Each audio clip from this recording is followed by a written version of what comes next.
Hello guys, welcome to my YouTube channel. ഇന്ന് നമ്മൾ തയ്യാറാക്കാൻ പോകുന്നത് നല്ല അടിപൊളി നമ്മുടെ വെള്ളയപ്പത്തിനൊക്കെ പെർഫെക്റ്റ് കോമ്പിനേഷൻ ആയിട്ടുള്ള ഒരു മുട്ടക്കറിയാണ് വെണ്ടയ്ക്കയ്ക്ക് ഇട്ടിട്ടുള്ളത്. നിങ്ങൾ ട്രൈ ചെയ്ത് നോക്കുമ്പോൾ മസ്റ്റായിട്ടും നമ്മുടെ വെള്ളയപ്പത്തിൻ്റെ കൂടെയാണ് ട്രൈ ചെയ്യേണ്ടത്. സൂപ്പർ പെർഫെക്റ്റ് കോമ്പിനേഷനാണ്. അപ്പോൾ അതിനായിട്ട് നമുക്കൊരു സവാള മീഡിയം സൈസ് ഇതുപോലെ അരിഞ്ഞെടുക്കുക. ഇനി നമുക്ക് വേണ്ടത് ഒരു മീഡിയം സൈസിലെ പച്ചമുളക് വട്ടത്തിൽ അരിഞ്ഞെടുക്കുക. കൂടുതൽ എരിവ് ആവശ്യമാണെങ്കിൽ അഡീഷണൽ ഇതുപോലെ പച്ചമുളക് ചേർക്കാവുന്നതാണ്. ഇനി ഇഞ്ചി 9 വെളുത്തുള്ളി എന്നിവ ചതച്ചെടുക്കുക. ഞാൻ ചതച്ചെടുക്കാൻ തന്നെ സജസ്റ്റ് ചെയ്യുന്നു, കാരണം ചതച്ചെടുക്കുന്നതും അരിയുന്നതും തമ്മിൽ വ്യത്യാസമുണ്ടല്ലോ. ചതച്ചെടുക്കുമ്പോൾ കുറച്ചുകൂടെ ഇതിൻ്റെ ഫ്ലേവേഴ്സ് നമുക്ക് കിട്ടും. അപ്പോൾ ചതച്ച് തന്നെ എടുക്കാനായിട്ട് നിങ്ങൾ ശ്രദ്ധിക്കുക. ഇനി നമുക്ക് വേണ്ടത് 2 വലിയ വെണ്ടയ്ക്കയാണ്. കണ്ടില്ലേ, ഇത് നമ്മുടെ വീട്ടിലുണ്ടായ വെണ്ടയ്ക്കയാണ് കേട്ടോ.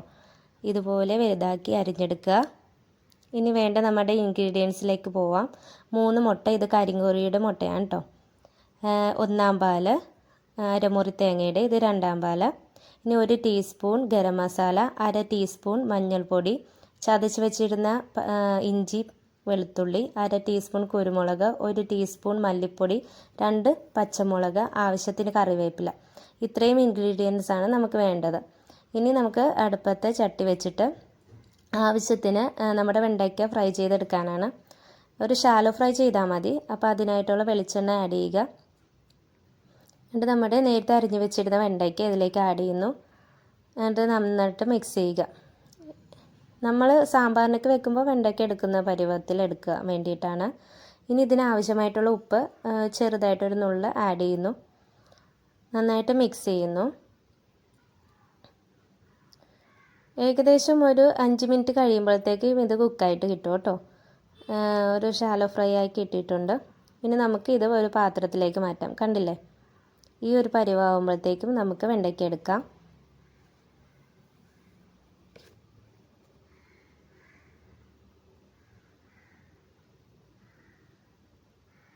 ഇനി നമുക്ക് ഈ ചട്ടിയിൽ തന്നെ കുക്ക് ചെയ്യാം. അപ്പോൾ അതിനായിട്ട് കുറച്ചുകൂടെ ഇതിനാവശ്യമായിട്ടുള്ള വെളിച്ചെണ്ണ നമ്മൾ ഒഴിക്കുന്നു. ഇനി നമ്മൾ ഇതിലേക്ക് കറിവേപ്പില ആഡ് ചെയ്യുന്നു. ഇനി നേരത്തെ മാറ്റി വെച്ചിരുന്ന പച്ചമുളക് അരിഞ്ഞത്, ഇഞ്ചി വെളുത്തുള്ളി പേസ്റ്റ് ചതച്ചത്, ഇവയെല്ലാം കൂടി ചേർത്തിട്ട് ഒന്ന് മിക്സ് ചെയ്തെടുക്കുന്നു. ആ പച്ചമുളക് മാറിക്കഴിയുമ്പോഴത്തേക്കും നമ്മൾ നേരത്തെ അരിഞ്ഞു വെച്ചിരുന്ന സവാള ഇതിലേക്ക് ആഡ് ചെയ്യും. ഏകദേശം നന്നായിട്ട് പച്ചമുളക് മാറിയിട്ടുണ്ട്. ഇനി നമുക്ക് ആ സവാള ഇതിലേക്ക് ആഡ് ചെയ്യാം. കണ്ടില്ലേ, നന്നായിട്ട് മിക്സ് ചെയ്യുന്നു. ഇനി നമുക്ക് ഈ കറിക്ക് ആവശ്യമായിട്ടുള്ള 1 ടേബിൾ സ്പൂൺ ഉപ്പ് ഞാൻ ഇതിലേക്ക് ആഡ് ചെയ്യുകയാണ്.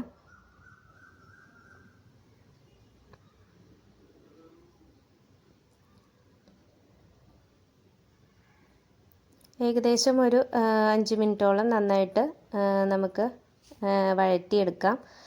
വളരെ ബ്രൗൺ കളറൊന്നും ആവേണ്ട ആവശ്യമില്ല. കണ്ടില്ലേ, നന്നായിട്ട് മിക്സ് ചെയ്തെടുക്കുക. ഏകദേശം ഒരു 5 മിനിറ്റ് കഴിയുമ്പോഴത്തേക്കും നമുക്ക് മസാലാസ് ആഡ് ചെയ്യാം. ഇപ്പോൾ ഏകദേശം 5 മിനിറ്റ് ആയിട്ടുണ്ട്. ഇനി നമുക്ക് നേരത്തെ മാറ്റി വെച്ചിരുന്ന മഞ്ഞൾപ്പൊടി ഇതിലേക്ക് ആഡ് ചെയ്യാം. 1/2 ടീസ്പൂൺ മഞ്ഞൾപ്പൊടി, അധികം ആഡ് ചെയ്യുന്നില്ല കേട്ടോ. ഒന്ന് നന്നായിട്ട് മിക്സ് ചെയ്ത് കൊടുക്കുക. തീ ലോ ഫ്ലെയിമിൽ വേണം എപ്പോഴും വെക്കാനായിട്ട്.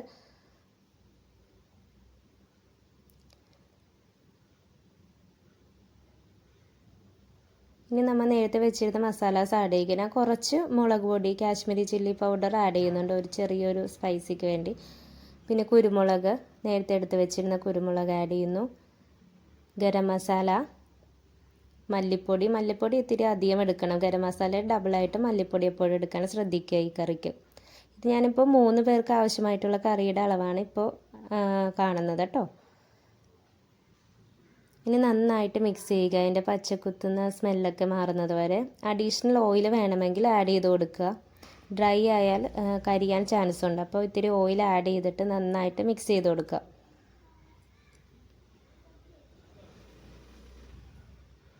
ലോ ഫ്ലെയിമിൽ വേണം കേട്ടോ വെക്കാനായിട്ട്.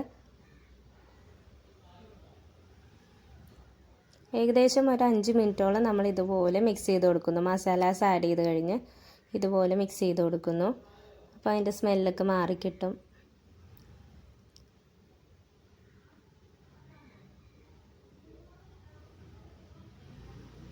ഇനി നമ്മൾ നേരത്തെ എടുത്ത് വെച്ചിരുന്ന രണ്ടാം പാൽ ഇതിലേക്ക് ആഡ് ചെയ്യുന്നു. അരമുറി തേങ്ങയുടെ പാലാണ് ഞാൻ എടുത്തിരിക്കുന്നത്. നന്നായിട്ട് മിക്സ് ചെയ്യുക. ഓൾമോസ്റ്റ് നമ്മുടെ കറി കഴിയാറായി കേട്ടോ കുക്കിംഗ്. ഇനി നന്നായിട്ട് തിളക്കാൻ വേണ്ടി വെയിറ്റ് ചെയ്യുക. നല്ല സ്മെല്ലൊക്കെ വരുന്നുണ്ട്. നിങ്ങൾക്ക് ഉറപ്പായിട്ട് ഇഷ്ടപ്പെടും. ഇത് സൂപ്പർ സംഭവമാണ് കേട്ടോ. തിളച്ച് വരുന്നുണ്ട്. ഇനി നമുക്ക് നേരത്തെ മാറ്റി വെച്ചിരുന്ന മുട്ട, ബോയിൽ ചെയ്ത മുട്ട ഇതിലേക്ക് ആഡ് ചെയ്യുന്നു.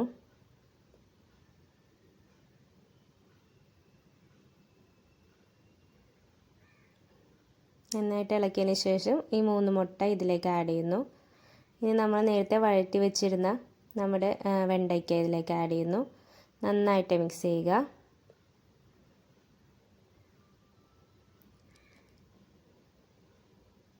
ഏകദേശം ഒരു 2-3 സെക്കൻഡോളം ഇതുപോലെ മസാലസൊക്കെ ഇതിലേക്ക് പിടിക്കാൻ വേണ്ടി ഒന്ന് വെയിറ്റ് ചെയ്യുക. കണ്ടില്ലേ? കുറച്ച് നേരം വെയിറ്റ് ചെയ്തതിന് ശേഷം മാത്രം ഏറ്റവും ലാസ്റ്റാണ് നമ്മൾ രണ്ടാം പാൽ ചേർക്കുന്നത്. ഒരു 2-3 സെക്കൻഡോളം വെയിറ്റ് ചെയ്തതിന് ശേഷം നമ്മൾ രണ്ടാം പാൽ ചേർക്കുന്നു. ഒന്ന് മിക്സ് ചെയ്ത് കൊടുക്കുന്നു. ഏകദേശം കഴിഞ്ഞു നമ്മുടെ കുക്കിംഗ്. വെള്ളയപ്പത്തിൻ്റെ കൂടെയാണ് ഞാൻ സജസ്റ്റ് ചെയ്യുന്നത്. ഒരു പെർഫെക്റ്റ് കോമ്പിനേഷനാണ്. എനിക്ക് വളരെ ഇഷ്ടമുള്ളൊരു കറിയാണിത്. കണ്ടില്ലേ? നമ്മുടെ കറി റെഡിയായി. കണ്ടോ? നല്ല തിക്ക് ഗ്രേവി ആവും ലാസ്റ്റത്തെ ആ ഒന്നാം പാൽ ചേർക്കുമ്പോഴത്തേക്കും. കണ്ടില്ലേ? എനിക്ക് ഉറപ്പായിട്ടും ഇഷ്ടപ്പെടും. കണ്ടോ? സൂപ്പറായിട്ടുണ്ട് കറി. നിങ്ങൾ എന്തായാലും ഇത് ട്രൈ ചെയ്ത് നോക്കുക. ഇനി നമുക്ക് അപ്പം കൂടെ ഒന്ന് വേഗം ചുട്ടെടുക്കാം. അതിനായിട്ട് ഇത് ഞാൻ നേരത്തെ തലേദിവസം തന്നെ അരച്ച് വെച്ചിരുന്നതാണ്.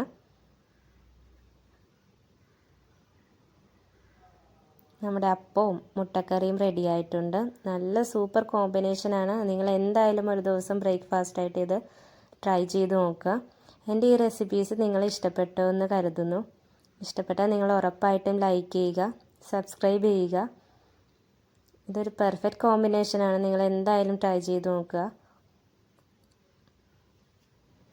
കണ്ടില്ലേ? നമ്മുടെ അപ്പവും മുട്ടക്കറിയും സൂപ്പറായിട്ടുണ്ട്.